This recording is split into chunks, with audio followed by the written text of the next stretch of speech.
Happy Wednesday. Welcome to we got an awesome call today. We got Jon Jasniak on the line. We're actually going to talk about seven-figure subdivides. He's subdividing rural land all over Texas, and the guy's absolutely crushing it. So super stoked to have him on today. Before we kick off today's call, just want to take a moment to give credit where credit's due. First off, if you guys are looking to join the best land investing community, it's right here. On the face of the earth. The community where I launched my own business is where I actually started my own business. And I scaled to six figures in just 90 days. I need you to go over to landinvestor.co/apply. I'll just drop that right there. And I also dropped the link for landinsights.co. Now, based on the current demand of deals, Sumner and the team have put a monthly enrollment cap of just like 15 new members every single month. Spots are very limited. So if you're looking to blow your land business up in 2024, I recommend applying. We're actually going to give away data today. So anybody who goes to landinvestor.co/apply and schedules a call with Justin, what we're going to do is we're going to take all those emails and we're going to pick one and we're going to give away 5,000 records for a hand-picked county. So let me know. Definitely hop on there. And then Sumner's going to let me know the person and we're going to send that out. Last but not least, we have Land Insights. Actually just launched the other day and completely sold out in like minutes. So you guys crushed it. That's V1. V2 is going to be absolutely insane. If you haven't heard already, this tool like completely revolutionized the way we pick markets. So it really helps us kind of shave dozens of hours off per month with our market selection. It helped us doing this by like also finding hidden markets and hidden deals where hardly anyone else is going. We call these like liquidity pools. For the upcoming launch, we had 25 seats and they sold out in like minutes. So it was insane. But if you still want to get on the wait list for V2, when that goes out, that's going to be a total game changer. Landinsights.co. Head on over there and just click in there. You're going to just put your email and name and you get added to the list and we'll let you know when the next launch goes. When that goes, it's going to sell it super fast. All right, that's enough shilling. Let's talk to Jon. Jon, what's up, man? Oh, Dennis, what's going on, man? Thanks for having me. Yeah, dude, stoked to have you here. Really excited to kind of talk about your business and what you do. It's a little bit different from what our business is. You know, we're more in like the flipping stuff. We buy, sell land as is. Sometimes we do minor subdivisions and stuff like that. I think you're on a higher scale, mostly do creative finance and subdivides. Is that correct? Yeah, a lot of seller financing, a lot of private money, and major and minor subdivides. We got both going on right now. Awesome. And you're currently sitting in a town that you own, right? That's right. I'm sitting in Cornudas, Texas, which is in Hudspeth County, Texas, which is actually where I did my first land deal. And yeah, we're out here putting tile in the cafe kitchen today. We fixed a water problem. I was telling you we didn't have water for the last 24 hours out here. We got one pump that controls an entire 28 acres and improvements, doing 2 gallons per minute on a 900-foot deep well. So that pump goes out and we can't get water to the property. Wow. That's pretty crazy. Is this stuff you anticipated as the mayor of a town?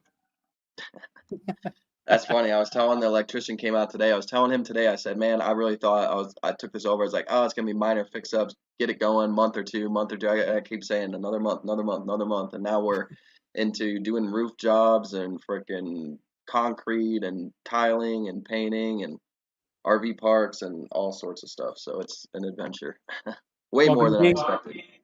Welcome to being a landlord, bro. Yes, that's not something that we sign up for when we start the land business, right? That is for sure. That's what I'm getting out of is I'm done with landlording and dealing with tenants and toilets.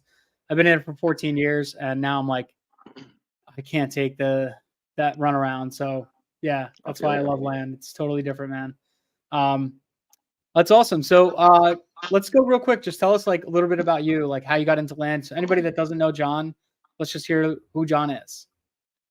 Yeah, so Jon Jasniak, you can follow me on all social medias at Jon Jasniak. Got a lot of stuff out there, and I've been doing land now, buying and selling land since 2017. I heard about it in late 2016 on a podcast, like probably a bunch of people hopping on this call.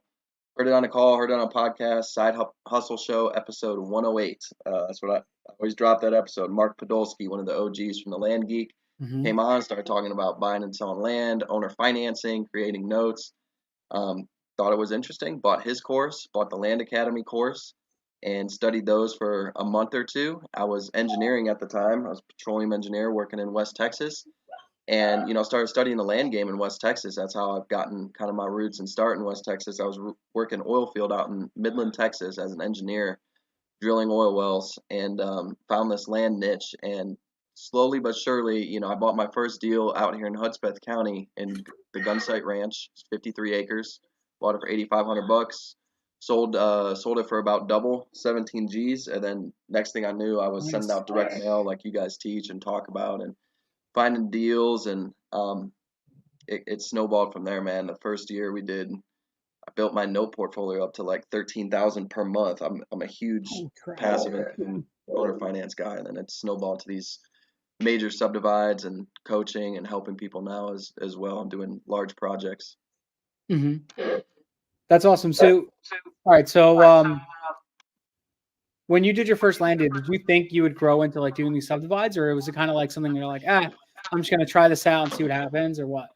Yeah, so I was actually thinking about this not too long ago. Like, how did I get here, and did I ever envision this? The short story is no, I didn't. I thought that I was always a very motivated person and really wanted to leave my 9 to 5 job, not because I didn't like engineering, but because I just wanted more. So I thought for sure I could get to the point where I didn't have to work anymore, and I could, you know, collect a bunch of monthly payments and sell land and live comfortably. But then it just, I don't know. I just kept going, and it's addicting. And if you're a growth minded person, you can't really help but just continue to grow, continue to learn. And, so no, I did not envision that I'd be subdividing land, building roads, owning a town, traveling all over, doing all this stuff. But it never starts that way, right? You got to start somewhere. That's it. That's it.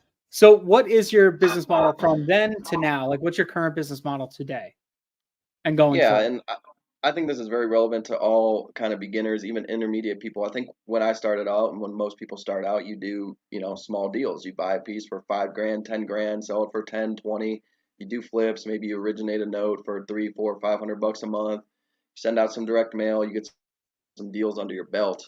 And I certainly started that way. And I think where this ends, or should end for most land investors, is subdividing at scale, because even just Mhm. one subdivision can change your life. I did one subdivide that was a $5 million project. We got ones going right now that are $1 million, $2 million projects. And so just one of those for the average investor is going to change things a lot. And so right now, it's doing both major and minor subdivides at scale, kind of all over Texas is where I focus.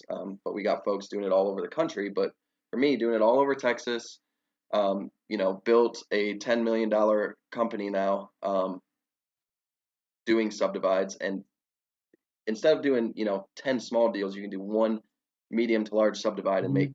way more money. So I think that's where the business should progress for every land investor. But you can't start there overnight. Like, don't try to make $1 million on your first deal. It's not practical. No, it's not practical. And you end up running through, spinning your wheels and stuff like that, trying to figure it out. Um, so John is actually currently in Cornuda. So if some of the audio and some of internet's a little bit off, that's why. So, I don't know, you guys don't have great internet there. Come on, man. Mayor, you I better have good tell internet. I Mayor. think I'm good. The audio though, yeah, of course I Yeah, you're forgot my fine, bro. headphones I'm on just top of messing with my.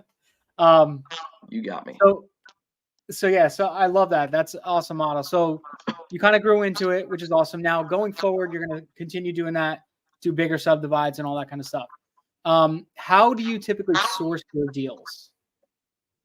Yeah. And by the way, for y'all who have questions, drop in the comments. I'm looking at some of your Yeah, comments here. We're gonna run through these.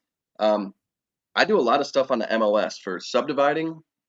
Probably 80 to 90% of my deals right now I actually find on the MLS. Now, this is what I tell people: when you're starting off and when you're looking at smaller deals, those are a lot harder to find on the MLS, because yes. a Yep. small property goes for sale for $10,000. If it's a good deal, it's getting scooped up really quickly. Those deals move with high velocity.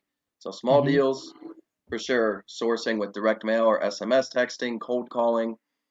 A diamond in the rough, you can find it on the MLS. Like, you can. I found small deals before in the MLS, but when you step up into the 6-figure range, it's another reason why I like subdividing, is because there's a lot less competition. You step up into the six-figure Mhm. range, and you start doing these bigger deals. And what you run into is you find these properties on the MLS that are illiquid because no one can buy them. They're 500,000, a million, 2 million bucks. It takes a very specific buyer. So that opens up the arbitrage for someone Mhm. like me who's an investor who can come in, buy it, probably offer them less than what they're asking, and then subdivide it and force some appreciation and create some value. And now I drop them back down to smaller lots, which are now more affordable and move more Mhm. quickly, especially when I'm offering owner financing on my sales side. So we're probably at 80 to 90% on the MLS, and probably 10, 20% from the minimal amount of mail we do, or someone passing me a deal, or a student saying, hey, look at this or look at that. Mhm. And what do you look for? Like, do you look for like over 20 acres, over 60 acres? There's there a specific range? Well, it depends on the market you're in, I would say, but really anything that could be subdivided is within range. I've done them as small as 18 acres, and my Mhm. largest was we did a 465, I did a 640, so close to 1,000 acres probably has been the largest. It just depends on the arbitrage in the market, right? If I could find 2 acres and split it into two ones and make money, I would do it. But when Mhm. I set my filters and I'm looking for these deals, I tend to find myself setting them at 40 or 50 acres and higher, at least in Texas. Nice. Okay. That's awesome. So that's awesome. I mean, it's very attainable, right? To be able to do this, like to be able to find deals in the MLS and do it. You just kind of like have to look at the regulations for that specific area, whether it's for subdivisions and Yeah. then like minor or major subdivisions. Can you explain for anybody that doesn't know what a subdivision is, what's the difference between a minor subdivision and a major subdivision and why the two different approaches? Yeah, it's a great question. Typically, the way most people, including myself and counties and regulatory bodies, view it is a major subdivide is going to be anything that requires platting. So that is likely smaller in acreage, going to require improvements, some roadways, maybe water lines, etc. It's going to need some sort of approval process through either a county or a city or some government body, and that's a major subdivide. And that's what makes it hard, because these counties, these states, these cities, they all have different regulations. They want paved roads, they want, potentially sewer or whatever. And some of these pieces, it's just not going to work. So that's what I would call major subdivide. Now, minor subdivide is no approvals needed. So basically, utilizing loopholes to avoid any government body. And I would say under minor subdivides, you can still get into scenarios where you need to run power and build roads. We do it in Texas. We utilize loopholes, but we still go in and build roads. So we're not getting county or state or any government approval, but we're still doing improvements on it. So I think that's maybe there's maybe some gray area between major and minor. A pure, like, easy minor subdivide is like you're not doing anything. You got perfect road frontage and you're just carving up lots and selling off smaller lots. Um, Probably a Mhm. gray area between is like no approval needed, but you're Mhm. doing some sort of improvements. Okay. And where do you find like where that information is for a major or minor subdivide, like the type of parameters? Is that just like a quick Google search, or do you have to like go down and knock on the office doors and say, "Hey, how do I subdivide land Yeah. in this town?" Like, can you tell me? The good old days of knocking on the doors. I mean, it all starts at the state level. So Mhm. Google is very friendly to this. I would recommend starting just Googling, internet searching around. If you're in Tennessee, Virginia, Texas, whatever, uh, finding any state land code regulations or subdividing regulations or real estate regulations for the state. And if you can't find it online, you're probably going to have to be calling someone in the state, whether it's like someone in the congressman's office or someone down at some regulatory body at the state office at the state capitol. That's more than doable. And at the end of the day, you're going to find yourself getting your hands on some sort of like regulation document or PDF. Texas, it's local code 232. Like if you were to just Google Texas local code 232, it's going to pull up this fancy government. Or not fancy. It's gonna pull up this like weird looking government page where all the font is very like typewriter like, and it's like official government code. So I would say always start there, state level, and then you're gonna want to go to the county level. Now, county is pretty easy. Like I can Google Midland County, Texas subdivision PDF, and it's gonna pull up right away a 30, 40, 50 page PDF document that I can look through that says this is what sort of roads you need.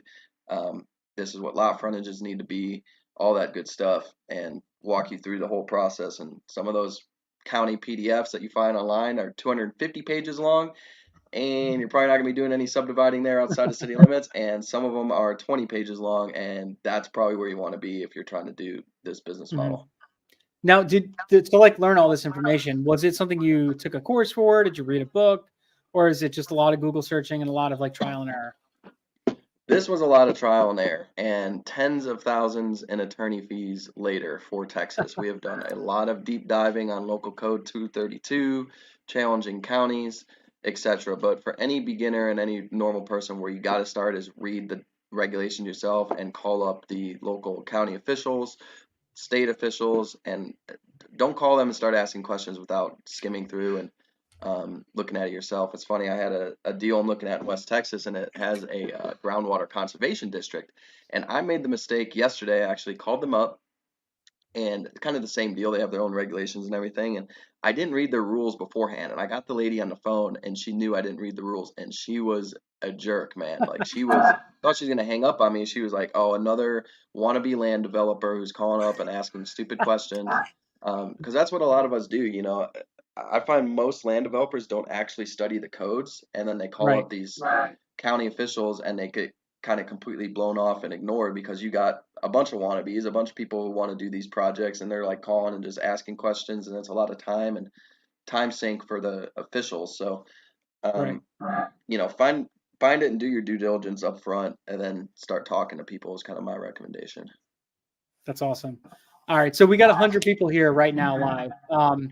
What's a tip that you want to give somebody that's looking to just get into this? Is there one specific standout thing for them to shorten their yield curve, like that you can think of off the top of your head? Yeah, start small and find the loophole in the state and county that you're working. Every state and county has loopholes, and they're not that hard to find. And another good tip here and good point is you got to start in a concentrated area, right? It doesn't have to be by you and where you're living. That's kind of where I recommend to start. But what I'm getting at here is, like, envision me trying to know the Texas regulations, the Tennessee regulations, the Virginia regulations, the Michigan regulations, like all the different regulations, and then down to the county levels. It's like it would be impossible. Like, I would recommend getting a specific area and getting to know a county or two or three like the back of your hand.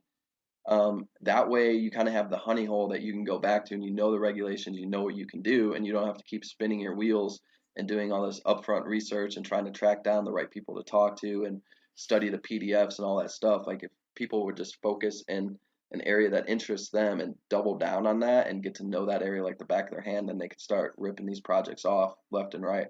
Mm-hmm. I love it. All right, we got a lot of questions, but we'll get to them in a Yeah. minute. But let's do this. Can you give us like a quick rundown, like a case study? Yeah, and if I can present my screen, You should be I able to, certainly yeah. will. Let's do it. Let's share a screen. Let's see. I'm interested, but how much is the course now? Dude, I love the screen sharing thing. The screen sharing is so powerful. Like, when we're able to, I love the screen sharing whenever I'm doing presentations. I got some downloads here. You want me to Where's shut this this off one? now? Let's talk about this one. Yeah, can you see my screen, by the way? Yeah, I can see you.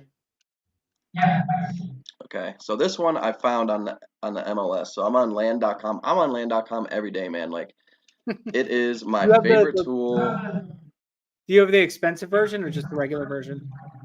Just the right. Oh, when I'm selling, I do have like a expensive subscription that we use for Premier or Signature Partnership or whatever it is. But you don't need that, especially when you're starting. Like, Perfect. just come in here and get to know a market like the back of your hand. Start getting in here and looking at the market every single day. And this is the piece that I just bought. We closed on it. Let's see. I have the contracts. I downloaded it before this call. Here's the contract. Yeah, that's what I was curious about. Is do you need to spend $600 a month to find out this information? No, right? Which is awesome. No. Love it. Yeah, land.com.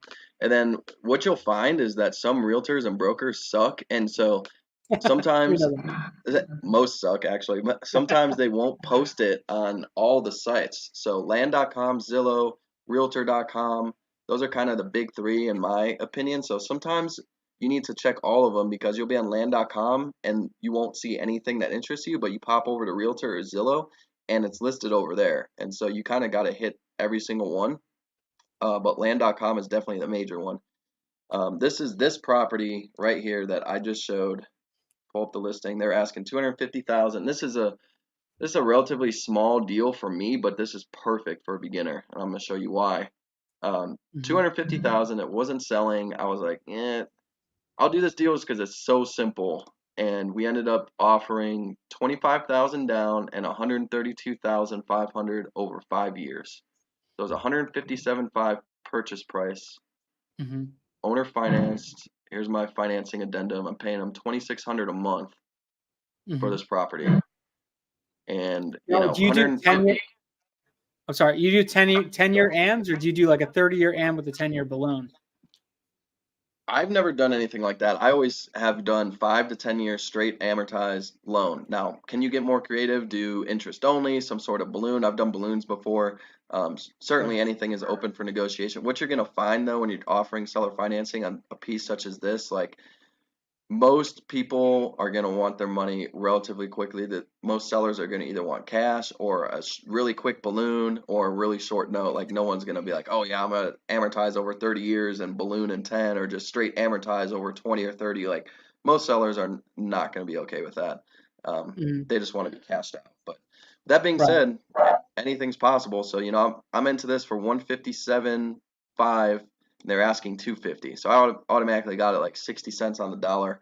What's crazy about this one is it came surveyed already. Like this was the survey. It was all broken into 5-acre lots. We had power on this side, power on this side, and so what I ended up doing is selling off 3 15-acre lots up here and 4 10-acre lots down here. It all sold in 2 months. This one is about to close, this 10-acre lot, for $35,000. It's sitting at the title company right now. These two I sold for $34,500, got $69,000 back right away, and I originated on these 4 like $250,000 worth of notes. So I mean, all said and done, the profit on this, I bought it for $150. I'm probably gonna walk away with like $300 or $350. Within a few months, which is pretty crazy. That's awesome. So you're going to do a bunch of these deals to basically get to $10 million this year. That's your goal? No, I don't think that's a scale. I don't think that's a scalable strategy because, exactly. You'd have to do 50 of these if you want to get to 10 million, which is my goal to hit 10 million in 1 year. We've done 5 in the past, but to get to that 10 million level, you need to do more deals like this one. This was my Andrews one. You need to even go bigger than this.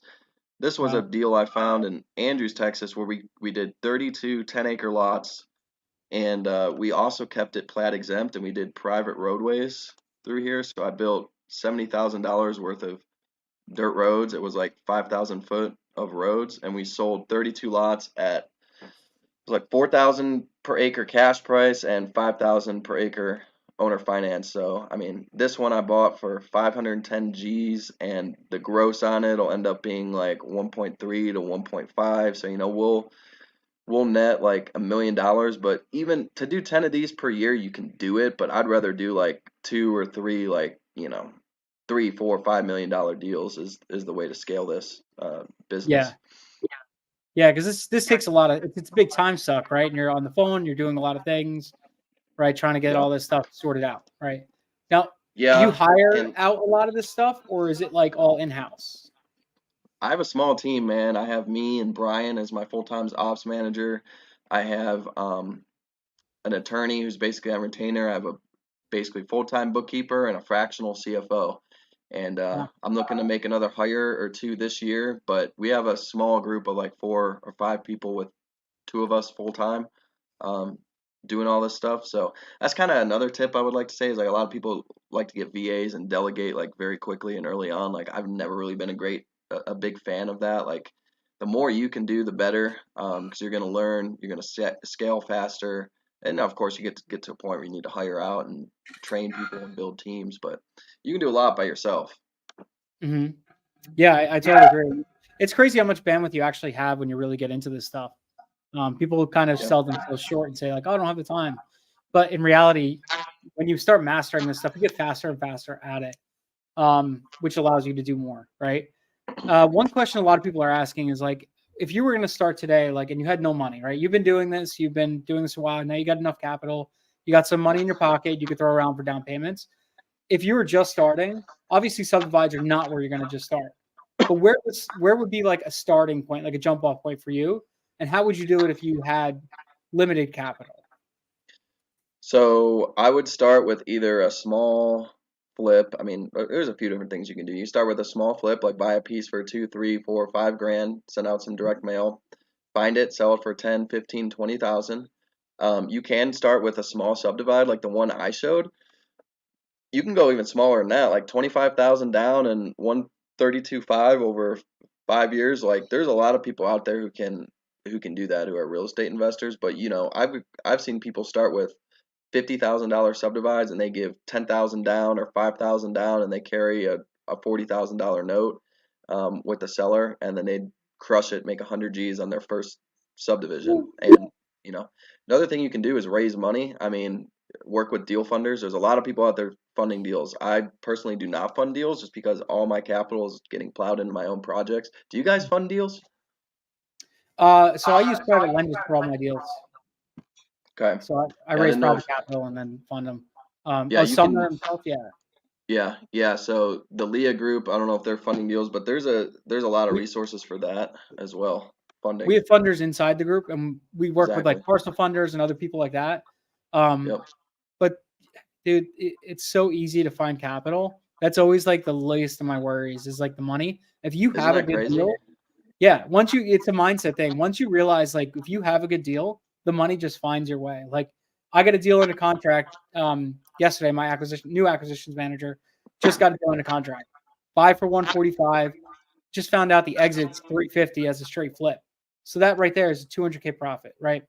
But now I Dang. actually I want you to look at this and tell me like like first time subdivider, is this even something that's possible, right? Because I think it is. It's 70 acres, 3 and 4 acre lots sell like hotcakes over here.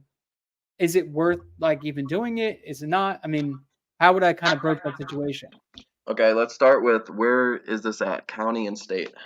Person County, North Carolina, How do you spell that? like a person, human. Oh, Person Yeah, County, North yeah, Carolina. All yeah. right, let me see. And I Sharing my quickly screen. glanced over this stuff, but it'd be good for everybody to kind of see like how you would do this. I'm gonna present your screen. Is that okay? Yeah, am I presenting or you? I just presented you. Okay, yeah. Present me. So Person County, North Carolina subdivision regulations. Let's quickly look at if they got anything. Ordinances enforced by Person County planning and zoning, subdivision regulations. So it looks like they have a planning and zoning department, Mhm. subdivision ordinance. Well, here we go. This is a PDF you need to be reading. Yep. Subdivision regulations of person. Have you looked at this yet? 41 I pages. yeah, actually, so what I did is I created a whole folder and I have all this stuff in there. But yeah, this is good for everybody to see. Like it's that easy, right? You just do a quick Google, Yep. you pull up this Which PDF. it's crazy. We didn't have this pre-planned, and I literally found this in 30 seconds, and I immediately would be looking for like any plat exempt language. Like I see exclusions. Here's something, a minor final plat that looks interesting. So what I gleaned over this one is if it's under 25 parcels, I think I might be able to be exempt. I don't know though. I don't know the language. I haven't really done this that much. Division greater than 10 acres, no street right away is involved. What is that? So the one thing with this parcel is it has a easement to access it. So which we have a Okay. 30-foot easement, and I think I might have to expand it to be a 50-foot easement width. So the next step that I always like to do, and I probably would have done before doing this, is actually like pulling up a polygon on the map to see how it sits. So maybe we can have you present after this. But what Yeah, I'm I'll show seeing you. immediately is like, it looks like they have greater than 10 acres, no street, if no street or right of way dedication is involved. So the way I'm reading this is 10 plus acres and no private road created. And I would read through this, and then what I would do, what you're about to show and share, is I would actually have it on Google Earth broken out how you're thinking to do it and kind of have a little scheme in mind. And then I would be on the phone with Person County, like, hey, downloaded your subdivision PDF. It's 41 pages. I scanned through there. And this is what you always want to do. Like, I like to build credibility with whether it's a realtor, the county, whatever. Because, like, back to that water district situation I was talking about, you don't want to be the jackass who calls up, like, I'm looking to subdivide land in Person County. Um, how do I do this? Like, how can I not have to do any platting or anything? And they're gonna be like, first thing I'll probably say, sir, did you download the subdivision regulation PDF? So, I always hit them. I downloaded the PDF. It's 41 pages. I scanned through there. I see you have an exclusion section. It looks like 10 plus acres with no right of way included. Like, is that true? Like, if I were to do this project and keep it 10 plus acres, can I basically just not have to do any approvals? And you would have some back and forth with them, and then what I would probably end up doing is getting an email. I would screenshot that and send it to them, like, this is what I'm proposing, and see what they have to say. Okay. Yeah. So what I did is I work with a really good realtor in this area, and I talked to him about it, and he said in this area you could get 3 to 4 acre parcels sell like crazy. We have people paying like between 60 and 80K a parcel. Okay. So I'm like, wow, that's awesome. Okay. So I went through, I chopped this up just on MapRight. I went in and I was like, okay, what can I chop this up at where I could add minimal roads? I did see like you have to have a roundabout in everything. So if it's one point of entry, you have to have a roundabout, right? So I did that right here. Basically, in this yellow, it would come around, wrap around, and then exit back out. So everybody on all sides would have their parcels. This is Okay. like 17 in total, and they're all about 3 to 4 acres. And then right here is my easement. Coolest part about this deal is everybody scrubbed out landlocked properties. Now, looking at this property, it looks landlocked because Yep. this parcel right here gives you the easement. So if you scrubbed this out and mailed it, you would not have gotten this deal. But because I didn't scrub it out, not many people are mailing this guy. So we ended up locking this up for 145. Okay. So 2 grand an acre, basically. $2,000 an acre. I could sell it right now for 350K as a straight flip. Just listing it right back on the MLS, selling it. I Dang. can sell it for 350. So it's 70 acres, 71 acres total. But I'm like curious. I already have a lender. My lender is good with like holding money on this. Okay. Is this worth something like that you would kind of go down? Is it worth doing it? Or is it something like, just make the 200K and move on?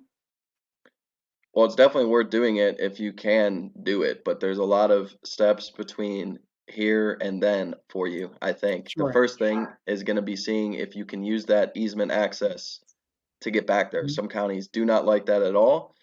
Other counties and states will be fine with it. And then alternatively, I would be looking at what 10-acre parcels might go for, and if you could get yourself in a plat exempt situation, which it don't look like you're going to be able to, because based on what I just read with that PDF, it looks like if you do any sort of right of way or roadway, they're going to want you to do a plat. Okay. And that the way that parcel is shaped does not shape up very well to do any sort of configuration without some major road work. So with that being said, alternatively, maybe you do a platting process. The platting process might not be hard in Pearson County. So, call them up. Okay, I can't do the 10. What if I do the 3, 4, and 5 acres? Okay, you want me to do a road? Okay, what sort of road? Gravel is going to be paved roads, I think, would kill this deal because you'd be Yeah. looking at how long of the road, how much road you need. But, like, at least in Texas, paved roads, we're talking like $150 per linear foot versus gravel, which is probably about $20 per linear foot. So I mean, I can't tell based on that. It's probably a half mile of road. It was You got it was everything about 5,000 linear okay, so you're looking from at about a mile road. of road. Yeah. So you also have, it looks like, maybe some terrain and tree issues. So this is going to be basically an underwriting project for you. Okay, I can sell it for this much as is. How do I get it to these smaller lots? Basically, two economic scenarios: 10-acre or some plat exempt scenario, which you'd have to ask the county about, but it don't look like it's going to be possible here. Mm-hmm. That versus the other scenario of going through a platting process. Okay, I need to do some sort of survey and potentially some sort of drainage study or engineering. I'm gonna need to build out roadways. Do they need to be gravel or paved? And I probably need to run power. How much is that going to cost? And once you have kind of all of those costs into a spreadsheet, I would be weighing that. Is it worth it to get it down to Mhm. 4 acre, 5 acre lots, or is it better to sell as is with keeping in mind how much money you need to put into the deal and the time frame to get it Okay. done? Some of these counties take 6 months, 8 months to get approved. Pearson County, if they're like, oh, we get you approved in 2 months, you need a gravel road and a light drainage study to see if there's any topography issues. Drainage study, probably $5,000. Gravel roads and clearing, probably 100,000 bucks there because you got 5,000 foot. Running power, depends, could be anywhere from 50K to 300K. Hmm. And once you got all those in mind, I'll be running an IRR calculation. And all this is not hard. You're probably looking at 3, 4, 5 phone calls, one to the county, um, probably one to the commissioner, something like that, a couple to the county, see what the roadway requirements are going to be, probably Hmm. one to the power company, couple road contractors, get bids, probably 5, 6 phone calls, round up a bunch of Hmm. costs, and you know, Yeah, start underwriting. that's pretty awesome. I actually, so in Warren County, I did 600 feet of road, well, driveway. It was like 25 feet wide by 600 feet, and clearing of 3.5 acres total, on like an almost 12-acre parcel. And that only cost me eight Okay. grand to do all that stuff. So it wasn't terrible. And half of that was just the gravel road anyway. So that's like, that was what, probably 4 grand. So probably 50 grand, I'd say, if I'm doing a gravel road in that area. It's about a mile. Let's just throw numbers out there. But I did look at this and I found like their roadway information and all that stuff. And it looks like, just without reading too deep into this, it looks like it's acceptable to use like ag for it, which is pretty cool. If I could just do crushed stone or ag, then I wouldn't really necessarily need to do a gravel paved road, right? Um, Yes. okay, so that's some of the stuff you look for. So what I So did now is we're like getting I started into. creating this spreadsheet, and I all the applications, the fees, the zoning, the land plan use. I put all that stuff together. Yep. Um, in a drive, and then each county I'm doing this for, and this is like the areas that I work already. So I'm just kind of adding into it. But so this is kind of like a good first step. If you're first doing this, you got a good parcel, you think this might be a good deal, you found it on the MLS, whatever the case may be, that's what you would do. You go to Google, you do all your little searching, pull that stuff up, put it all together, and then just decipher it. And then Yep. And I would start making phone calls to the county, and this is the power to focusing on an area like I was talking about, because you're going to make these calls to Pearson County, and they're going to be like, Dennis, yeah, man, we need this gravel road. We're going to need a drainage study, and you're going to have to widen it right away. We're okay with it being an easement, but you're going to need to widen it, and then you're going to run all your numbers, and it's going to cost you 400,000 bucks to do all this. You're buying it for 140, so you're 540 into it, and you think you can sell it for whatever. And if the project works or doesn't work, that's cool. But let's say it doesn't work. Now you're going to find another piece in Pearson County, North Carolina, probably a week, 3 weeks, 6 weeks from now. And you're going to be like, okay, let's see what this piece has got going on. Boom, you know all the county, you know a cost per linear foot to run a road through there. And then it's just like clockwork. And now you got a quick, simple, easy underwriting process. And you're like, oh, last deal I was only going to make 500 G's, but this one's got a little bit better terrain, a little bit better road frontage. Like I don't have to build as much road. I'm going to crush it on this one. So that's why, imagine like some people try to mail this out like 100 different counties. Like I want to find a subdivision project. Well, okay, you find 10 leads come in from 10 different counties. Like it's going to take you forever to get comfortable with the road contractors and the underwriting process and the different power companies and all those different counties. Like it's just not really a feasible strategy. no. Yeah, find a target market and work that target market. You can flip land everywhere, but I would say like if you're gonna do like really subdivisions, it's just like pick a few good markets, learn them, and then that's that, right? Um, Yeah. Yep. that's awesome. Super insightful, man. Like, and is it something that do you ever partner with people? Like if they have deals? I know you're Yeah. very like specific about the areas you work. But is that something that like you ever do? Like do you somebody brings you an off market deal? Is that I don't know. I get asked that all the time and I don't. Or And you the do. reason why is because it's a lot of work, it's a lot of time and effort and stuff to do this. And I don't have a deal flow problem. And I definitely don't have a team or structure in place to handle partnerships and joint ventures, even if, and from a personal business perspective, I don't know that that's a good strategy to scale, because I would need to build a team, or utilize my team to work on joint ventures and partnerships and projects with people. Or alternatively, I could go find all the deals myself, which is what I do, work on funding, work on massive deals, and just hyper focus all my energy and do those deals and reap 100% of the rewards. So like, if you got a project and need help and need consulting, like, I'm all about it. I'll do it. But to partner with people and everything, like, it's just not a good business strategy. I am doing my first one right now, like a very small partnership, and Mm-hmm. it's nothing against the person I'm partnering with. It's nothing against anybody. I just know that I probably don't want to do it again unless it's a very unique situation, because it's time, energy. We're running marketing, we're handling calls, we're doing, paperwork, and I'm coaching this person and everything at the same time, and they're crushing it. Like, I'm gonna make money on the partnership, and they're gonna make money. But it's like, man, I'd rather just have 100% of the deal. And if I'm using Mm-hmm. my team and my resources, I want 100% of the upside. Mm-hmm. Well, that Yeah, was no, me, I honestly. totally agree. No, I mean that's the cold hard truth, man. It's not like you're doing this, you're not doing it for free. You're gonna do all the Yep. same effort to get half the deal. It's hard. It's really hard. Yeah. Especially, I mean, if you don't have a deal flow problem. If you're But not doing any marketing and they're bringing you deals, it totally makes sense. But you don't have that problem. But if you're a person trying to do your first subdivision or first land deal, you should be hitting up all the Jon Jasniaks or Sumner Healeys or Dennis's, like, in the world. Like, will you partner? Will you joint venture? Will you Mhm. fund? Like, there's people out there who will do it. And if not, then there's people like me who will help you. I'm not going to partner with you, but shoot, I'd rather see you make 100% of the return. Like, let me help you, and we'll figure it out, and you make 100%. Like, I don't need to hold your hand or partner with you. Like, I'll hold your hand as a coach. I don't need to partner with you to help you. And I'm sure y'all do the same stuff. It's like, you Yeah. let the student get 100% of the upside. I want to make you a millionaire. Like, I don't need to take equity or partnership in your deal. Yep. Exactly. Like there's people, there's one kid, Aaron Waxman. I kind of like hopped on a couple Zooms with him, showed him how to do like how to basically do land investing, the basic flip stuff. And I'm like, dude, this kid's gonna crush it. And he's like, what can you do for me? Like, what can I do for you? What can I pay you? I'm like, no, dude, just be successful and then go pass it on to somebody else.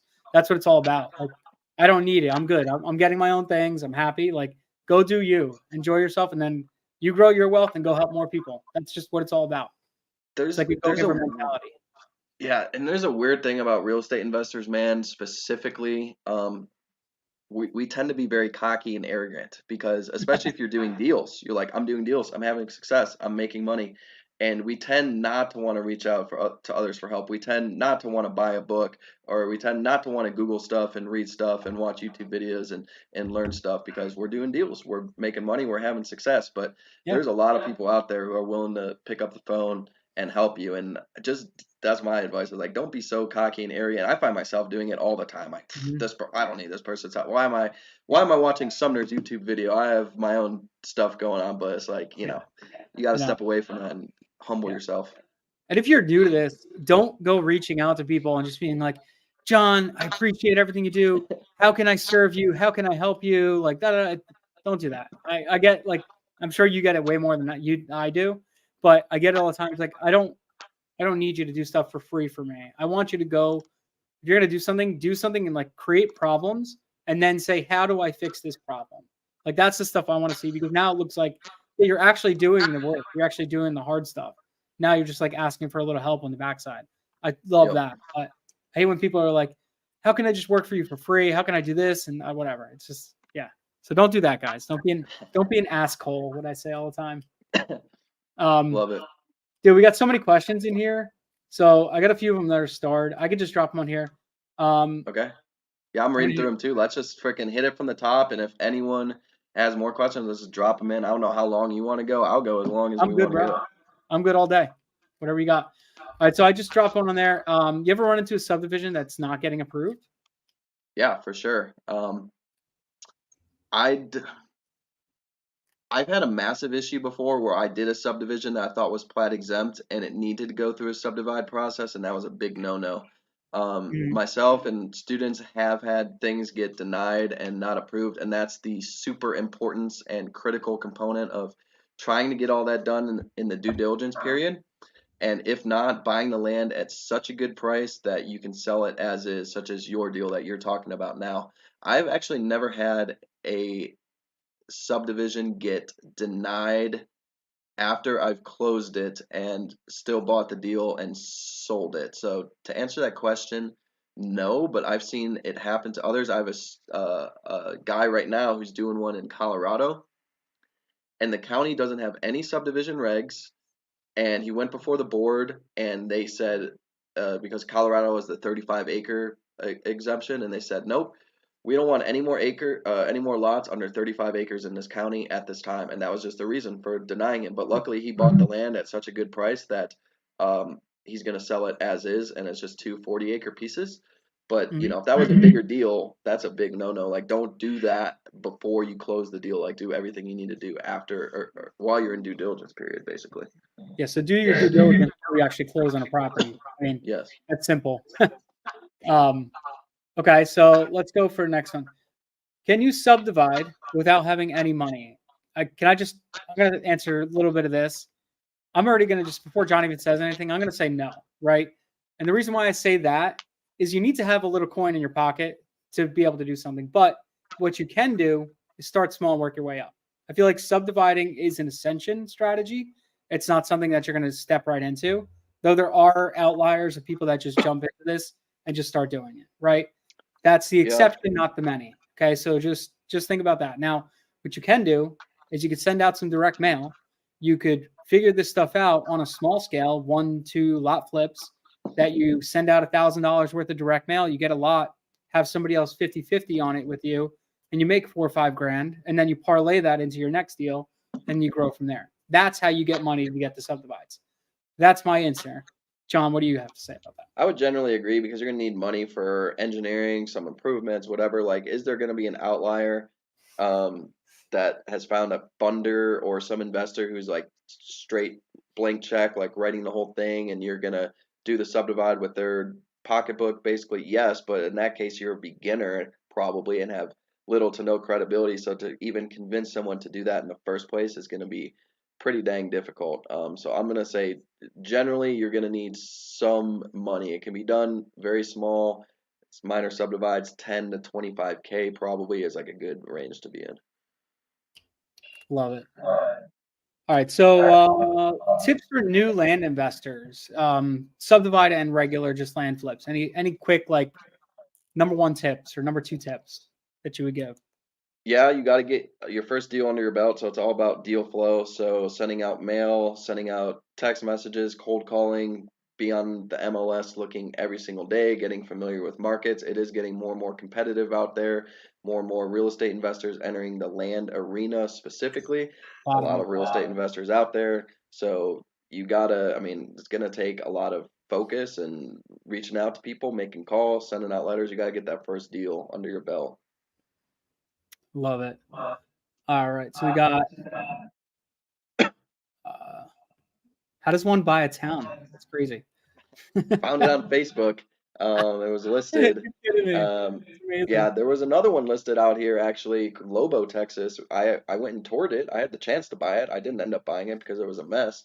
I wanted to focus on this, but I mean, public listings, or if you really want to buy a town, you could go to the GIS map and you could click Cornudas, Texas, pull the owner from the CAD roll, and write them a blind offer. So if you want to offer me at this point, it's gonna. I was talking to Brian about this the other day. He was like, "Would you let it go for 10 million?" I was like, "Nah." I was like, maybe 25. So if someone wants to send me like a direct mail piece offering 25 million for Cornudas, I would consider it. I love it. I love it. What's their economic driver there? The cafe for sure. Once this thing gets Sure. up and running, and then we'll have the short-term rentals. I think secondarily to that. That's so awesome, dude. Can I build an RV park out there, man?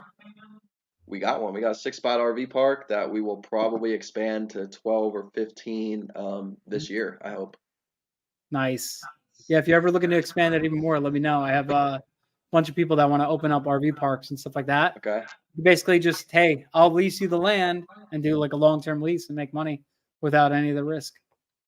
Yep. All right, so we got Jeff. You had the first question of the day, so get the honor of the first question. So I'm here the earliest. How do you subdivide land when you don't hold title? And if someone wants to pay off a particular parcel, but you still owe, let me see, I think there was a second So I think part. he's talking about the wrap strategy and buying it on I think he seller is. financing.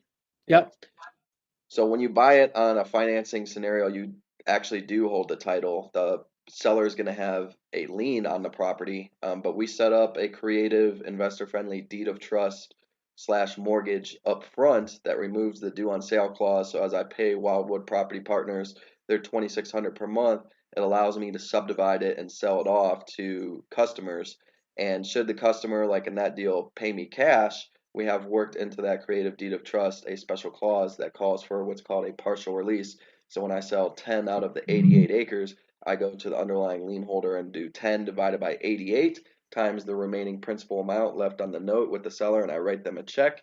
They write me a release for those specific 10 acres, and I pass that on to my end buyer. That's the long story short on that. Yeah, so it's a partial lien release essentially. Like, Yep. okay, that's awesome. So that's very simple to do too. And structuring all that stuff is just an attorney, right? He just kind of draws all that up for you. Yeah, and now it's turned into a template document basically, and I'm really savvy on contracts and everything myself, but in the very beginning, it was an attorney, hey, can you create me a deed of trust that enables this? And we had some back and forth and came up with a working document. All right. So then Jeff also, what happens if you're able to sell some of the lots, but the others, and you want to give back to the original owner? I don't really know. So basically, he's saying, let's say you can't sell them all. Do you give them back to the original owner, or are you just stuck with them? That's kind of like those are yours, right? Because you're on Technically, deed. you could default on your note. If I wanted to be a real jerk, I could, let's say I sold 6 of the 7, and the 7th one, for whatever reason, had toxic waste on it or whatever, and I could not give it away. I could technically stop paying that seller who sold me the land, and they would foreclose me, and they would be left holding the bag on that one lot of the remaining. But they would have gotten paid out, in this case, 80, 90%, whatever it is, and they would take back that last remaining piece, and then yes, they would be responsible with selling it or just holding it or whatever, but they would have sold the majority of their land to me. I've never had to do that. Yeah. That would be like a real extreme situation. Is there like a inflection point you kind of look for? Like, all right, when I sell 40% of these lots, I should have already paid the seller back. Do you do that, or do you just keep the loan going until every lot's sold? That's funny. I had this question come up in my group this last week, and I am a Okay. huge proponent of using the seller as the bank, and as long as you can. And what I will, Why so to not? answer the question, no, I won't prepay back the debt. I won't pay it off early. Um, what I will do though is refinance with that seller. So in this case, if I sold half the property, 4 out of 7 lots, let's say, and let's say the remaining 3 lots were only cash flowing 1,000 a month each, so I was getting 3,000 a month in, but I was paying out 2,600 per month. I'm only cash flowing $400, and their note has already been paid down so substantially. What I could go to back to them and say, hey, look, I've already paid off 70% of your note. We need to reduce this 2,600 a month payment down to only 30%, which would be $780 a month. And boom, now my cash flow that I'm making every single month explodes again, and I'm paying them over time on their full 5-year note. So I've done refinances like that, especially I had a massive project, my Jazz Acres deal, where I was paying the seller 15 G's a month, and I ended up releasing like a third of it or so, and my cash flow was still insane. I was still at like 30,000 a month or something coming in, and so I was still making a healthy amount. But I was like, I want to refinance with them because we're talking big numbers. So I got them to reduce from 15 down to 6,500. So my monthly cash flow, increased by another $8,500. So refinancing is the way to go. I wouldn't pay it off. You could, but I wouldn't. If you're Dave Ramsey, you would. But if you're Robert Kiyosaki or Grant Cardone or Jon Jasniak, you would not pay it off. I'm all about leverage, man. I hate paying loans off. I'll Especially leverage if it's all day. good. If it's good debt and it's low Yeah, interest rate, like, why would you pay it off? I know. And if they're secured, everybody's happy. Why would you pay it off? I totally Yep. agree. That's awesome. Okay, I got another one here. What's an example of a loophole for a beginner? 10 plus acres in Texas, 5 plus acres in Tennessee. Exemption you're talking about, right? Now, Yeah, so the loophole exemption exemption. basically basically means exemption is basically you could divide a lot down to 10-acre parcels without needing the town's approval, right? Or the county, yes. Or the county. A lot of it's going to be controlled. When you step out of city limits, it's 99% of the time going to be controlled by the county. When you're inside city limits, it's going to be controlled by the city. So it would be outside of city limits in the county, and loophole in this case is synonymous with exemption. So utilizing those plat loopholes, plat exemptions, what you basically want to get it down to is only needing a survey. That's only going to cost 5, 10,000 bucks, depending on maybe 20, depending on the size of the project. That's Mm-hmm. the only cost that you're going to have. It's the only time that you're going to need to take. Run the surveyor out there ready to sell the next day. So Texas, 10 plus acres. Tennessee, I believe it's still statewide, 5 plus acres. Person County, North Carolina, 10 plus acre lots fronting the road. Stuff like that. Mm-hmm. Gotcha. Okay, so if you're on Person County, let's say that was basically if I'm on a private road, then I have to get the town involved, right? But if I had road frontage on this parcel, then I could have just chopped it up in 10 acres and I'm good to go. The way I read that quick Yeah, scan, I would have to do a deeper dive, but the way I read sure. it quickly is 10 plus acres along a public roadway, you would be good to go. So if you had a nice long road along that 70 acres and it was, a rectangle along this road and you just cut it up into 7, 10 acre lots all fronting the road, from what I read, it looked like you'd be good to go. Cool. So that's basically like hire a surveyor. They go out there, they survey the land. I say, hey, plot this out into 10-acre parcels. You'll probably get like a Yep. 70 acre. You might get like 8, 10 acres and one oddball. And then you just sell them and you're done. Or, Yeah. sorry, six, and then one oddball kind of thing, Yeah, right? it depends. I mean, if you're at 69.5 acres, you'd probably be screwed. You'd have to do, 6 lots of 11.5 acres each or whatever it is. But if you were Sure. 71 or 70.5 acres, like you'd probably be good for 7 lots and all 10 plus acres, and yeah, you'd be good to go. That's pretty sick. Okay. So exemptions are basically the key to like really getting started and then I would think so, getting into yeah. winning. Okay. That's my tips for the beginners always is stick to a plat exempt deal first subdivide. That's awesome. All right, so let's see what else we got. We got questions for John. Can you start with that money? What are you seeing? Green flags are fine when you're looking for potential. Red flags, green flags. What's a red flag? What's a green flag on a deal? Green flag, a lot of road frontage, favorable county with easy, loose regulations. Road frontage when subdividing is probably the key to it all. The more, the better. You can probably pay more though. That'd be, if you had your 70 acres along a road, you probably wouldn't be paying 140. You'd be paying a lot more. Then now your economic calculation becomes a lot different as opposed to if it's a deal or not. So road frontage, access, favorable county regulations in a favorable state. Red flags when I see that massive PDF document where it's like all these subdivision regulations inside the city and ETJ. That's a whole different ball game business model. You're going to have to do a lot more entitlements, rezoning potentially, engineering. Mhm. Red flags. Uh, I mean, that's really it because you could make an argument that like power and water, like no power, no water are red flags, but if the price is right, I would still do the subdivide as a rural recreational piece like Hudspeth County out here. I mean, I did a piece where I bought it for $75 per acre, 534 acres for 40 grand, bought it for $75 per acre, and I Mhm. sold it all off for $500 per acre. So it's like if I could buy land for $1 and sell it for 5 or 10 bucks an acre, like Right. I would still do it. Love that. Yeah, so it's pretty much like you could do whatever. Like you just got to make sure like you're following the regulations and make sure it looks good.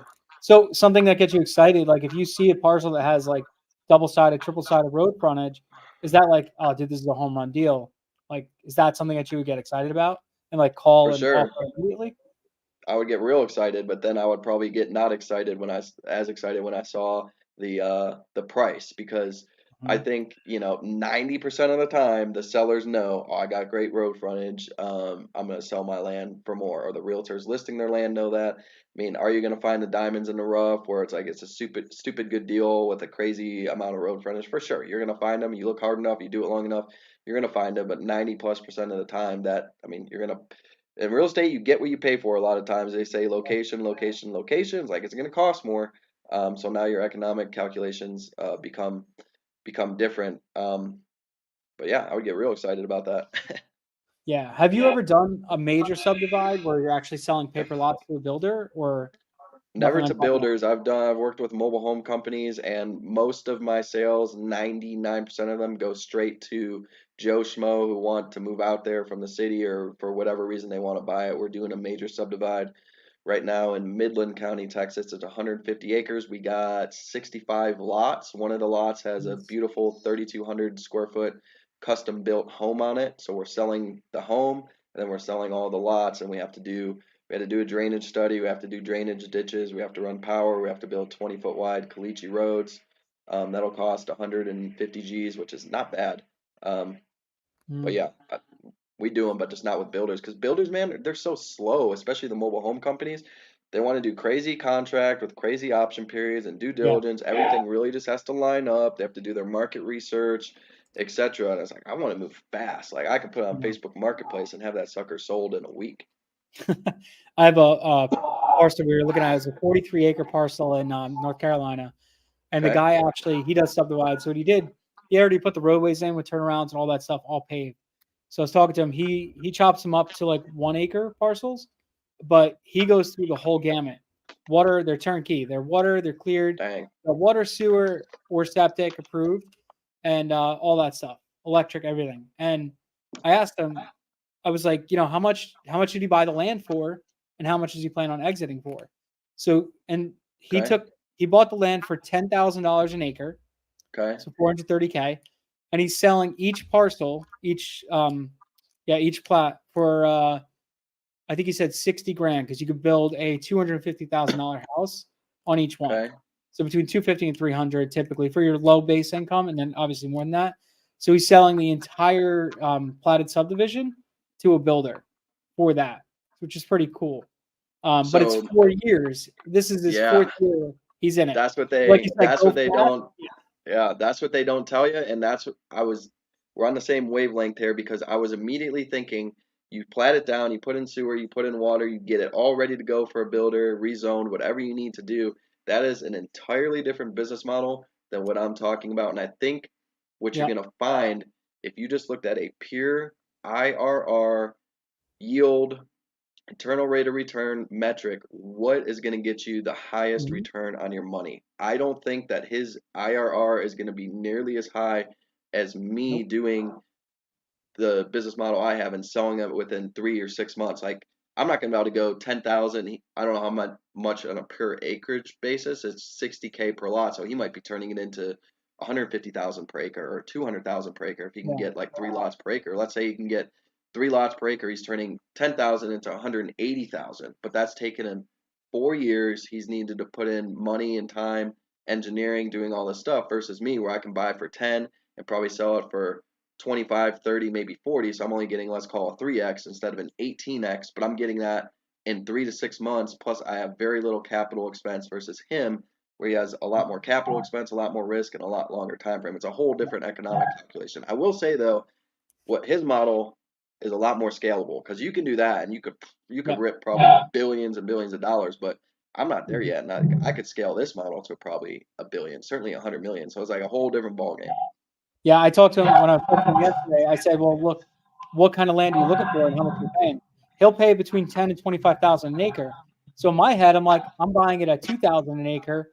I could just go sell it to him for $8,000 an acre more, and then let him deal with the headache, and that's that. He's like, "Yeah, if It is it's possible. in these counties and all this stuff, we'll buy it. Anything 5 acres and above, we'll buy it." And I'm like, "Dude, perfect, love that." So I think what you're gonna run into though is his yeah, crazy due diligence and very mhm. fine tooth comb in order for your project to hit his metric. I think it's gonna be a lot harder Oh yeah, than you think. yeah, But if it exactly. does, yeah, you're gonna bank.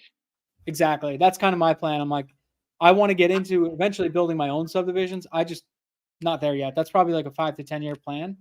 Um, but right now, getting into all that stuff, like learning how to do this is essential to that. But You doing a lot of Carolina stuff? Is that where you're mostly focused? yeah, Carolinas are 80/20 is probably 80% Carolina, and the rest of the stuff is like Florida, Georgia, stuff like that.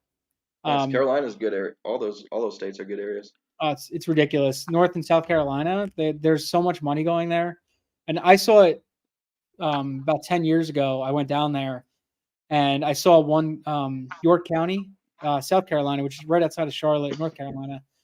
Just the Okay. amount of building they're doing there is just absolutely insane. They're just going nuts. So I was like, man, I got to figure this out, and that's kind of opened my brain into a lot of things. So let's see. His seller finance is one of your main exit strategies. How do you protect yourself against defaults? If seller finance is one of your strategies. Yeah. So as nomenclature, I always call seller financing when I'm buying the land. When I'm selling the land, I call it owner financing. They're synonymous, though. I know what he's talking about. I mean, I'd make that distinction for my viewers and my people. So it's just a note that I figured I'd throw out there, but it is still a seller financing or owner financing. Either way, I mean, it is my main exit strategy. Then I will sell those notes if and when I need capital. So that's how you can exit from holding all that paper. And I sell notes from time to time. Paper Stack is a good resource. Facebook private money groups are a good resource. Local real estate meetups. Over time, you need to get yourself 3, 4, 5 note buyers who have the capacity to buy your notes if and when you need them. And those people are like gold to you. Protect them, treat them right, do all the things you need to do. Now, you're not going to, there's no way to protect yourself against defaults. It's going to happen. I mean, we foreclose people. We probably do 5 to 10 foreclosures a year. It seems like every other month we're out. In Texas, it's a courthouse deal. You show up at the courthouse, read off a script at the courthouse steps. I did 3 of them last month. We had a big month. Lubbock, Ward, and Midland County. Took all the pieces back, sold them immediately. I took them back, and we had most of them sold within a week. We had all of them sold within the week for more money than will be paid. So I mean, depends on the asset. For desert squares, you're going to be a lot higher default rate. Land in the middle of nowhere, it's probably going to be 25 to 33% default rate. For a subdivision near Midland, Texas, where it's 15, 20,000 per acre, I mean, the default rate is probably going to be 5%. So to protect yourself in that scenario, you want to make sure you're buying a very good, high quality piece of land up front. So if and when someone stops paying you, you know you can go resell it for the same or more than you sold it for the first time. That's awesome. Yeah, not only that, but you got to keep all the money from before. So it's like if you kept 20% or 10% down payment, and then all like their monthly payments, well, you just got to sell a piece of land for twice. That doesn't happen much in real estate. It's actually pretty cool. We had an acre in Midland County. The dude gave me, I think it was $1,500 down. He was paying $500 a month for. He was on like a 60-month note. He paid for like 10 months, so I probably got 6 or 7 G's out of him. He defaulted. He was a horrible payer to begin with. I'm like, dude, I'm sorry. I need to take this back. So we foreclosed him, and I sold it basically within 3 days for $25,000 cash. So I love it. How willing are sellers of land? How willing are sellers of land to negotiate on the sales price? So I guess he's talking about MLS. Like, yeah, are you always most negotiating? sellers. Pretty much just Always, man. I think maybe only once I paid them exactly what they're asking. It was the Jones County piece last year. I bought their land in 2 separate parts. I bought the first 140, and then I knew I was going to go back and buy the remaining 160. When I came back to buy the 160, I offered them less than what they're asking. Like, nope, full asking price or nothing. I was like, dang it. So I ended up paying them exactly what they wanted. But especially on the larger deals, it's very, very rare that they're like, nope, I'm 100% firm on this. I'm not going to go anywhere. I say I've bought land as low as 33% of asking. I think pretty typical is 70 to 80% of what they have it listed for. You know, the Reeves one I just showed was like 62% plus seller financing. You know, most sellers out there have they're gonna have wiggle room, especially on the larger pieces that aren't moving. I love it. All right, here's one more question. How do you screen buyers? I don't check credit score. I don't do pay stubs, anything like that. We may go to more of a stringent process here in the future, but right now I don't really do any pre-screening other than my conversations with them. If they are complete idiots and they're, you know, just really squirrely and just sketchy, it's like I probably don't need to be doing business with them. But if they seem like, you know, I talk to them on the phone, talk to them over text, Facebook Messenger, they seem like a pretty normal person. Like I have no problem if they want to give a down payment and sign documents. Like I'm all for it. Let's go. You don't go to their car and like look how clean their car is before you go ahead and sell them their land. Like that's the old I call their landlord tip. employers. Yeah. Yeah. That's Drive by their house. Yeah, drive by the house. The condition they keep their house in now is the condition they're going to keep your house in. Yeah, Can exactly. you explain mineral? I can never say mineral. Mineral rights. Tongue If you have twister. oil deposits, why not keep and sell the oil? Yeah, so it's a really confusing question from most. A lot of people assume that when you buy a piece of land that you get the mineral rights with it. Not the case, especially in Texas. Each state is going to be different, but there's a lot of similarities when it comes to mineral rights. Basically, what you need to know is they're usually separate from the surface. We're talking a whole separate title chain. In Texas, most everybody has reserved their mineral rights somewhere back in the early 19 to mid 1900s. So we'd be talking a whole separate title search and title chain to try and buy them. And so when I buy all my deals, I'm just buying the surface. Now, I do a lot of west and central Texas where there's oil field.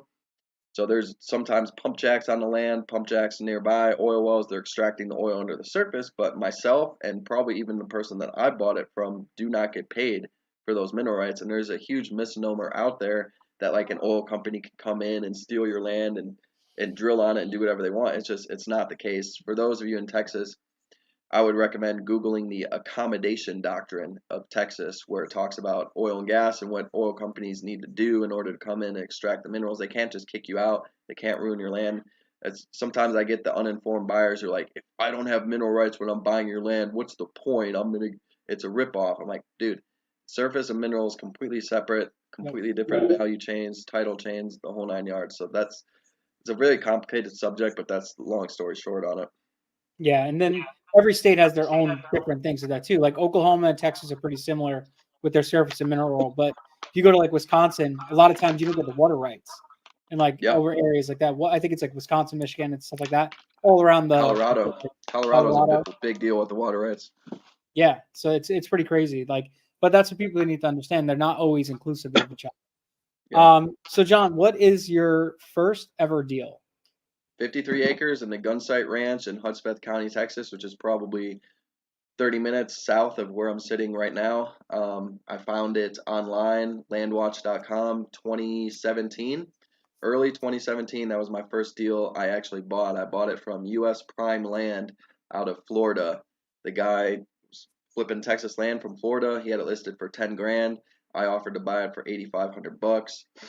We agreed on it. It was already subdivided, like a lot of the Gunsight ranches, to 5 separate 10.6 acre lots, which I all sold off separately, some for cash, some for financing.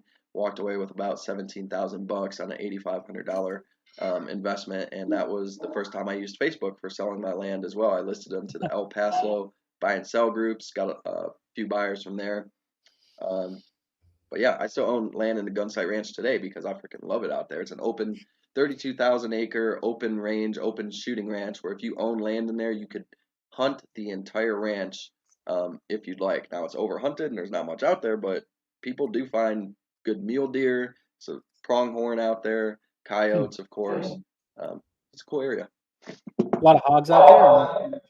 Yeah, there's not, I wouldn't say there's a lot, but there's some out there, I believe. Out here, we call them javelinas, which I think are Javelina. technically, yeah, javelinas are definitely, I think they're technically a different, some people here might know, a different species than a Mhm. traditional hog. I think they're, I don't know if species, different species, right? A different variation of the same species. I don't know. I'm Yeah, not it's up on something my like that. knowledge.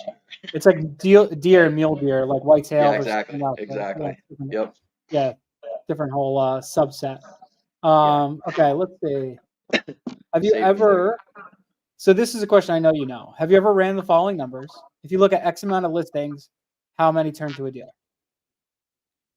Yeah, I was telling Sumner there's probably one in, well, I guess there's a difference between how many listings I look at and how many offers I make. Probably 1 in 20 offers probably turn into a deal because I have it so narrowed down where if I offer on it, I know that I could probably make it work. So I don't have some, it's probably closer to 1 in 10 actually that I'm making offers on the MLS I'm actually closing because I just have it so finely tuned in. I know the areas, I know it's pretty much a deal already as listed, and I offer a little less and accept. Now, how many deals do I look at?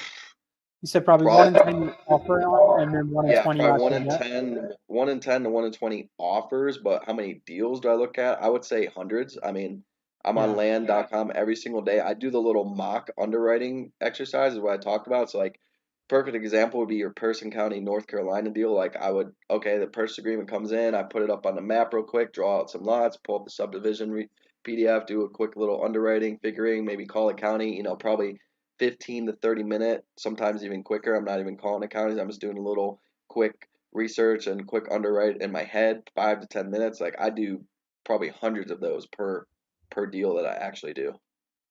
Okay. It's pretty crazy. All right, so let's see. I love this question because I know you don't do this. What do you use a loan servicer?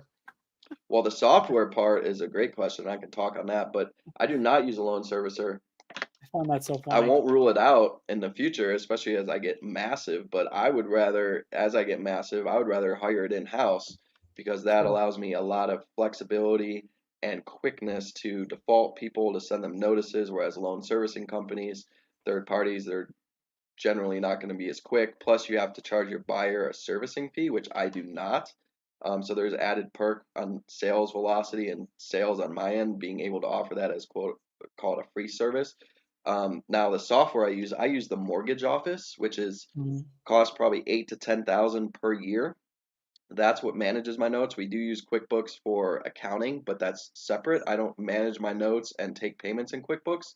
That is accounting for business expenses, and then we will put their amortization and their payments into QuickBooks. Obviously, when we originate notes, the sales go in there, etc. But the actual Mhm. loan management, where the ammo chart is ticked off, and how much principal, how much interest takes place in the mortgage office, which you know you can go all the way from when you start. I recommend just using spreadsheets, just an ammo chart, and cross it off as people pay and keep track of it manually. When you get above, call it probably 10 notes, you're going to want to go to some solution, whether it be Geek Pay or Your Land Loans, are probably the two that I would recommend for beginners. If you get to 50, 100 plus notes, you're probably going to want an enterprise solution, which the best out there I think is the mortgage office. That's what all the big Mhm. lenders, big note buyers use. It's very robust. You can have different investors in there. You can be paying 10% here, 10% there, 80% here to different investors on different notes. You can have alerts. You can reporting is crazy in there. You can send emails, send texts. It's got everything you can imagine. That's awesome, man. So there's ways to scale this. You just don't want to like. I love loan servicing because it's like I forget about it. I just send it to my Yep. servicer. He just does all the stuff and he'll let me know if there's problems. So that's why I If do it. your goal was to have a lot of free time and sit on your butt, and maybe have 10 notes, each paying you $1,000 a month, and kind of set and forget for sure. But I guess I'm not the typical. I'm like a freaking psycho. It's like so I'm gonna miss a payment. I text them, I send them a notice ASAP, Yep. and then I make the decision. Do I want to be a complete hard ass and like drop the hammer on them and send foreclosure notice and everything like 21 days, or do I want to give them some free time? Like someone texted me today, their mom, I think it was, passed away. Like, can I have another week to make a payment? Like, I'm not gonna send that person a No, notice, of course. But there are instances where people will take advantage of you and they don't reply, they don't pay, whatever. It's like those people I want to drop the hammer on because they're taking advantage of me. I'm gonna take advantage of taking their money and reselling it. That's it. All right. So we'll grab a few more questions. Hey, when you buy on the Okay. MLS, can you make a formal offer to the realtor and sign the document, back out frequently, do the due diligence, or do you do all that first? So I guess the question is, do you do Yeah, good your due question. diligence first before making the offer, or do you make the offer and then go through your due diligence? Good question. And I believe I have a contract sitting in my email right now, and this is the perfect example for this. I do as much due diligence upfront before making an offer because my word, my reputation with that broker, with that potential seller, my local reputation and word in the area to other brokers and other people is very important to me. So I don't want to be always backing out of deals. And a lot of this stuff can be done upfront without getting under contract, such as on this deal. We called the power company. How much does it cost per foot to run the power? About $8 to $10 per foot. I called the well driller before making an offer. How much would it cost me to drill a well out here? Do you think there's good water, etc.? I already talked to the county commissioner. Hey, am I good to go at 10 plus out here, or are you guys going to really make it difficult, even though I know the loopholes and the law and I'm going to fight you on it? But I don't want to have to put up that fight if I don't have to. I want to make a call and be like, oh yeah, you're good to go. 10 plus acres. You can do private roads. Do whatever you want. That's what he told me. Okay, boom, we're good to go. I already did a demand test on this property. I Facebook marketed it as if I owned 10-acre, 40-acre lots out here and saw what messaging I was getting back. So all this stuff was lined up. And then what I usually do is I do kind of like a semi-formal offer to the realtor. Hey, I'm thinking about this, whether it's this much down, this term length, 60-day close, 90-day close, or whatever, just to get kind of the ball rolling. And then we have a little bit of back and forth, usually, I feel like, until he actually sends over a formal contract, which is where we're at right now. And what I'll do now is I'll pull this up, do a deep dive on the contract, read it all over, and see if Mhm. it's good to sign, and then I will sign it from there. And then, how many deals do I back out of? Not many. 10% maybe. 10-20%. Like I don't really back out of deals. Um, wholesale deals, I don't do much wholesaling because I hate it. It's painful. Right. Like I backed out of, we went 0 for 4 last year wholesaling. So those were contracts, but I was trying to flip it for cash deals. But for these subdivide projects or things I know I'm actually going to purchase, like probably less than 10%. I don't even know if I have backed out of Yeah. one. Now, what would cause you to back out? We'll take guys. If anybody has like one more question, you good with like one or two more questions, John? Yeah, let's do it. On this So one, it'd have to be extreme, man. Something to do with the general economy. Maybe World War III starts. I would for sure back out of the deal. I backed out of one when COVID started. I actually that's the one I probably did back out of. I lost $25,000 in earnest money because they wanted 25 G's, like a lot of earnest money for what we were proposing, and we just ate it. So it'd probably be something general economy. Something happened to me. Something happened to the business in general. I guess there's a very small chance that we follow back up with the county or the water or the power, and they're like, look, man, we thought it'd be $10 a foot. It's really $40 per foot where you're proposing. So it's like, could that happen? Yes. There's very small chance though. yeah, It'd be more awesome. general stuff. All right. While you answer this question, I just got to open the door for somebody. But Okay, I'll any handle it from insider here. tips? Any insider tips in dealing with engineers for site plans? Can you shop them for better prices, or who to give it with, available, all that stuff? I'll be back in 2 seconds. 2 seconds. Okay, we can get with if it's available. Good. So when it comes to engineers, contractors, any stuff like that, you're definitely going to want to have multiple bids, talk to multiple different people. It's not always about price. It's more about what have they done before, case studies, examples.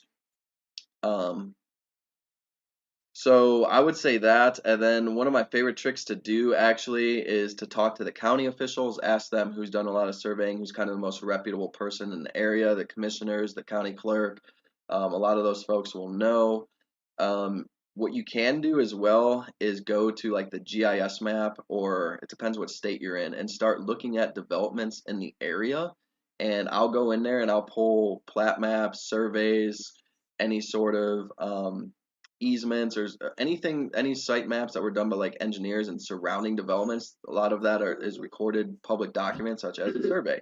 When I get a survey done, it has the surveyor's name right there. So I've looked at stuff in Navarro or Hill County, Texas, which is south of DFW, and I've never done a project out there, and so I didn't have a surveyor or engineer. So I went to the other 1 acre developments I knew out there, and I started pulling the plat maps, and I looked right on the plat. It said the engineering company. Then I called them up.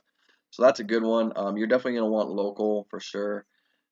People who can get out to the land, people who know the county officials. I would say this: do not trust with blind faith a surveyor, an engineer, a civil firm, whatever. You want to trust but verify. You want to know the regulations. You want to talk to the county, etc. Because I've gotten myself in huge trouble before where they told me I could do something, and I was too cocky or too lazy to check with the county and actually make some phone calls. Lo and behold, I couldn't actually do that, and then the county was like, "Nope, sorry, you actually need to go and plat this," and it turned into this whole ordeal.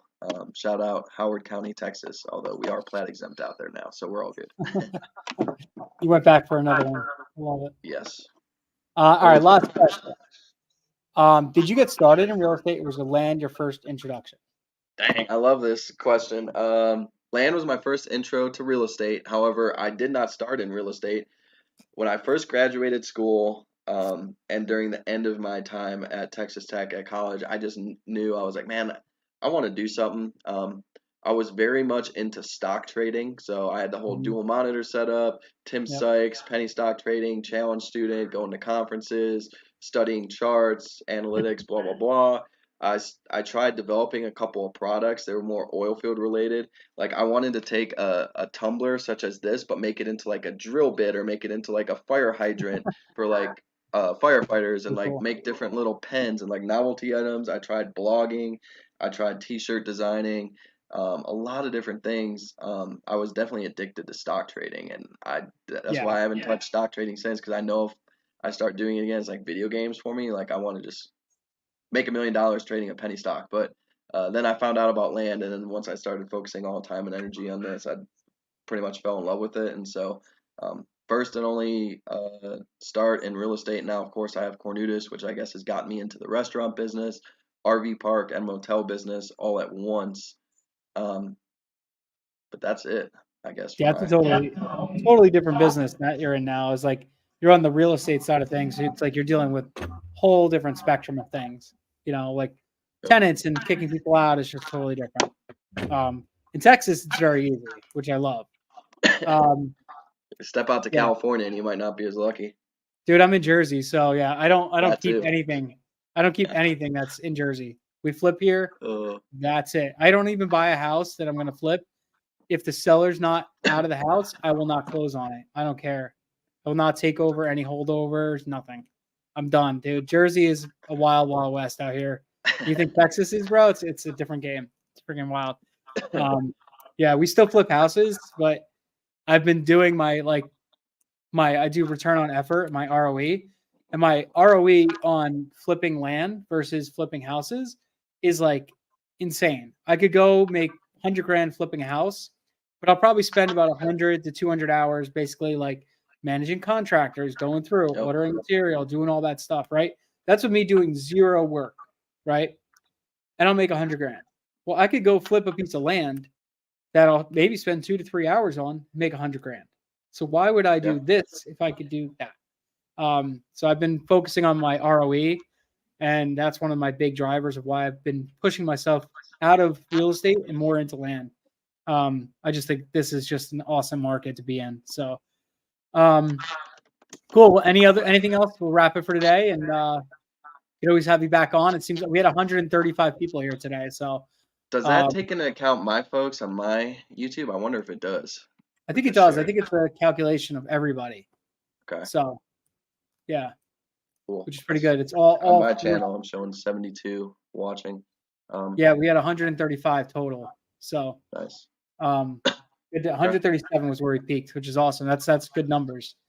So we're I in mean, 4 places right now. We're streaming. So oh yeah. Well, I don't really have anything else, man. I appreciate you having me on. We should definitely do this again for everyone who's interested in land investing. You just got to start researching. I mean, there's so many free resources and material. YouTube University, that's where I would start. Watch yep. all the videos on YouTube, listen to podcasts. When you're ready to take it to the next level, it's probably time to start buy a small course, learn some stuff, and then if you want to Mhm. hypercharge it, get into a private group and get some mentorship. But everything can be figured out on your own. Just depends how much time, sweat, energy, blood, tears you want to put into it. So I love it. So if anybody is interested in learning the land flipping side of things, check out landinvestor.co/apply. Just so anybody knows, you don't actually have to buy the course or anything like that. But if you just go and you put your name on the list, schedule a call with Justin, we're going to give away data. We're going to give away a hand-picked county and 5,000 records so that you could go price it and have success on your first mailer. So at least 5,000 records, maybe 12,000, maybe whatever. It depends on what the county has. So anybody go to landinvestor.co/apply. Drop your name on the thing, talk to Justin, and we'll set you up. I'll send you some data probably this weekend. We'll find out. So, guys, I appreciate it, Don. Dude, thank you for coming. Just stay on for a minute. I just got a question for you. And okay, yeah, we'll definitely do this again. This is awesome. I appreciate everybody coming out and hanging out. It was a really fun day. Hopefully it was informative. Yeah. thanks, Cool guys. Dennis. Yeah. Have a good one, all. See ya.